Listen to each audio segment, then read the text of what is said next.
Hello and welcome to another episode of Hasu Hour. I'm your host Zerg. Our matchup today, Terran versus Protoss. Coma is the Terran, spawning in the north location, northeast, and in the southwest we have State, the Protoss, throwing down a pylon right by his gas. So it should be a good match today. 15-minute match, medium length game. 15 minutes is decently long. And what is going on over here? Already potentially yes, there it is. Proxy barracks.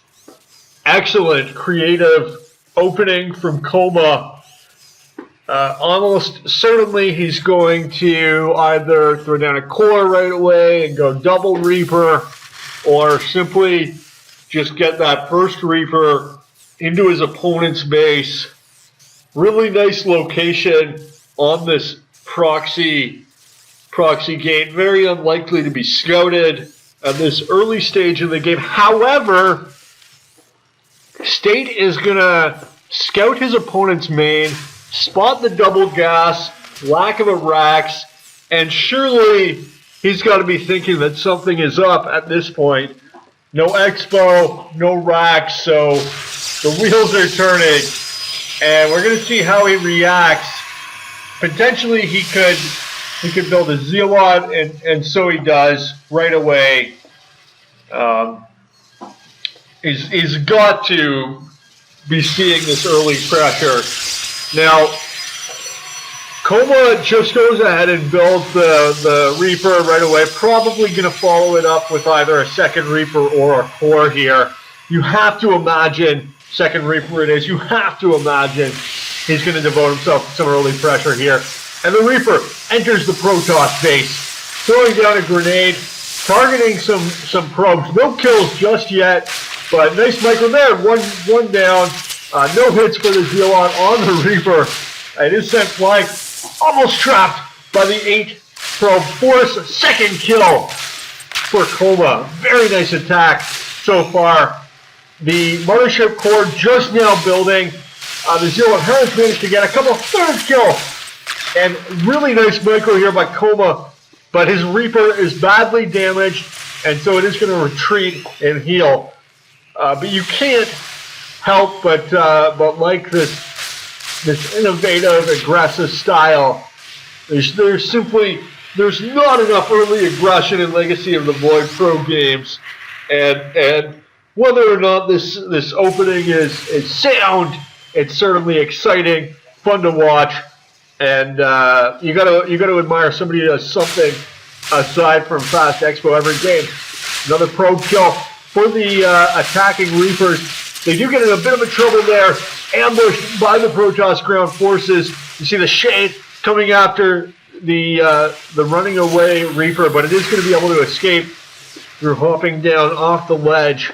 And Coma, unwilling to surrender his aggression, sends his barracks to scout his opponent's base. Another very clever move from the aggressive Terran player. Mothership core, casting photon overcharge, and that is going to shut down this Reaper harass. The Reaper actually able to survive with only 8 hit points. The Protoss counter in effect. Shade trying to warp past the wall, unable to do so. And the Stalker is going to be locked on by a Cyclone. The Cyclone sensing an opportunity here to kill the Adept. Is going to be able to get this kill. And he's still scouting with his barracks, but he's kind of hurt by the fact that he hasn't been able to get his expo up yet. It is up now, but still very unmined. A couple more kills here, potentially, for the Cyclone. Nice micro by the Zealot, denying the vision, but really outmatched here. And not going to be able to survive with that Sturge Step Micro. Let's check out the tech. Oracle for the supply block Protoss.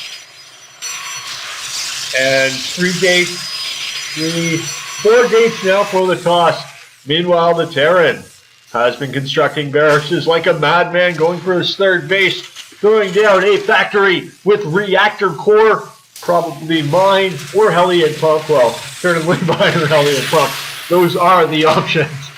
Starport going down to for the Terran. Still scouting the Protoss main with his barracks.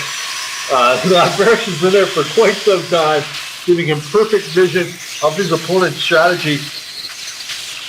The Protoss player here, not yet working on his third base, so in danger of getting out-expanded. He's hoping to do some damage with his Oracle, although the Tech Rush has been scouted by the Advanced Reaper.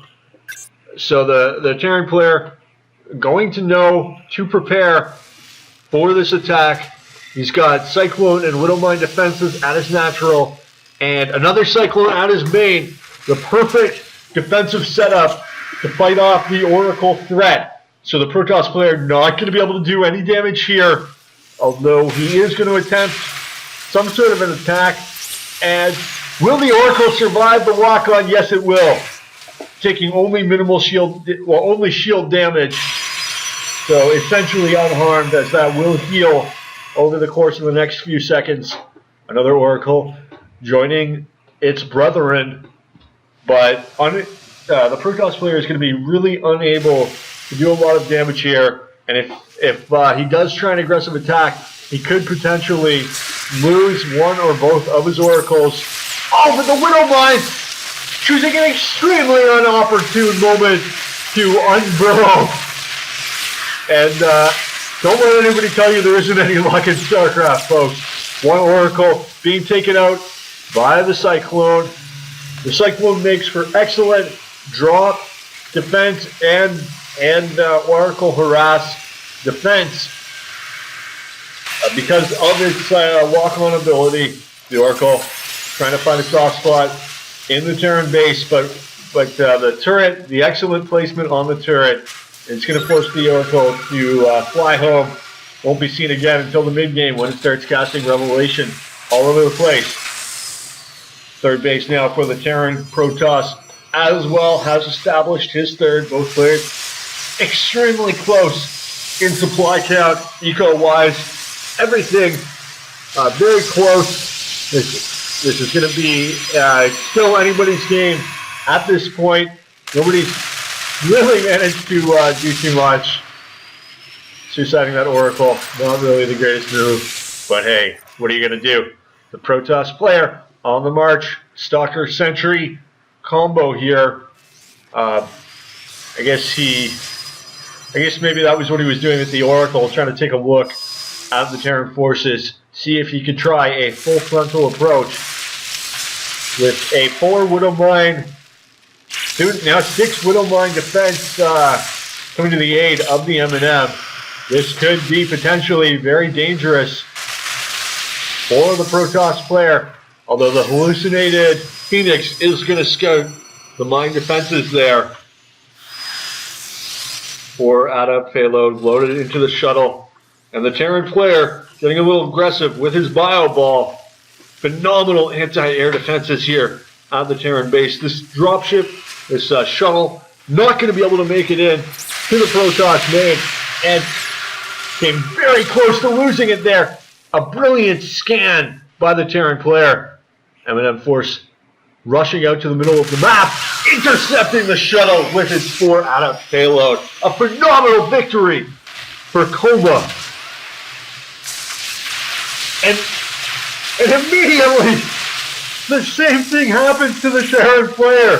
That is just hilarious. Double Liberator defense being added in addition to the Bio Ball and the Widowmine forces here. 4th base coming online for the Protoss player, who moves his units back into more of a defensive position here towards the middle of the map, closer to his bases.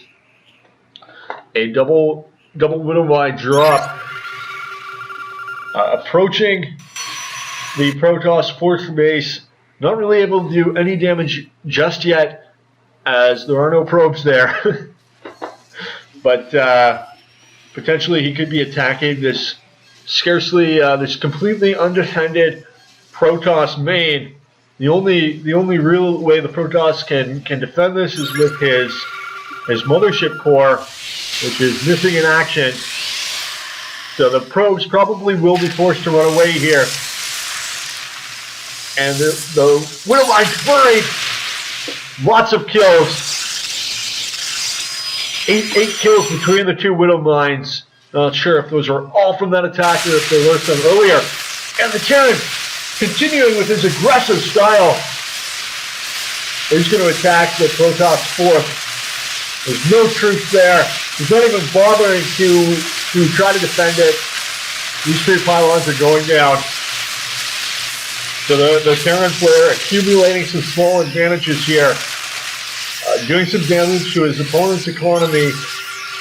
He does have a 6 harvester count advantage, as well as the addition of mules to his mining. So you can see that the mining's pretty close still. They are still both on 3 bases, but that was a very critical attack for the Terran player in order to equalize the eco and not get just completely out-resourced and then, of course, out-produced. Terran player with a substantial supply advantage, 36 supply ahead of his opponent. So if the Protoss does not do something to equalize, this is going to be very bad for him as the Terran push underway, aiming potentially at the Protoss 4th base. The Stalker's able to blink out of trouble to meet up with the rest of his force. And massive High Templar contingent for the Protoss player, which could spell extreme trouble for this Bio-Bile army. Mothership Corps doing its best to buy some time for the rest of the Protoss army as they get in position and the players are engaging. The Storm forcing the Terran to retreat back to the safety of his Widowmine field. The Terran the Protoss dropping the Terran main. This is exactly what State needs to get back in the game. The Terran natural in shambles, as well as the main 3 DTs, not able to get the turn in time, and they are going to fall. But the natural, meanwhile, massive battle at the Protoss base. And the Terran kept at bay by the side storm, photon overcharge, Stalker defense forces. But the Protoss player here walking through the minefield. Luckily he gets past it before the mines have time to recharge. And the Terran is in retreat. The Protoss player in hot pursuit. Decent supply advantage for the toss, although he is going to lose these warping Stalkers. And the Terran looking to engage, or the Protoss looking to engage with the Terran forces. The Terran scans the Protoss army, which takes tactical evasion, and a pylon being built on the minefield. The mine deciding to get out of there, trying to rush into the Protoss base, but they are thwarted by the Ob pylon defense. 23 supply advantage for the Toss player, and the Terran is on the move, looking to hit this vital 4th base for the Toss. Both armies very close. And the Protoss wants to engage. The Terran says, okay, let's fight. Manages to take out the Ob, which is going to be very important as he gets his mines into position.